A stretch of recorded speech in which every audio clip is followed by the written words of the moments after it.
11-20 जातस्य हि ध्रुवो मृत्युः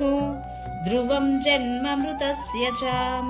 तस्मादपरिहार्यार्थे न त्वं शोचितुमर्हसि देहि नित्यमवध्योऽयं देहे सर्वस्य भारत तस्मात् सर्वाणि भूतानि न त्वं शोचितुमर्हसि नेहाभिक्रमनाशोऽस्ति प्रत्यवायो न विद्यते स्वल्पमप्यस्य धर्मस्य त्रायते महतो भयात् व्यवसायात्मिका बुद्धिः एकेह कुरु नन्दनाम् बहुशाखा ह्यनन्ताश्च बुद्धयो व्यवसायिनाम्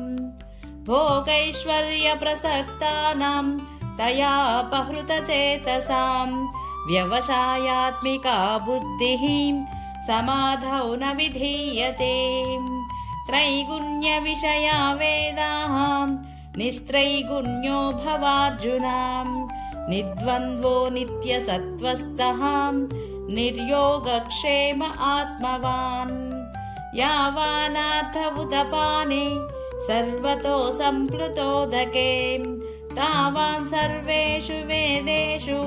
ब्राह्मणस्य विजानतः कर्मण्येवाधिकारस्ते मा फलेषु कदाचन मा कर्मफलहेतुर्भूः मा ते सङ्गोऽस्त्वकर्मणि विषया विनिवर्तन्ते निराहारस्य देहिनः रसवर्ज्यं रसोऽप्यस्य परं दृष्ट्वो निवर्तते ध्यायते विषयान् पुंसः सङ्गस्तेषूपजायते सङ्गात् सञ्जायते कामः कामात् क्रोधोऽभिजायते।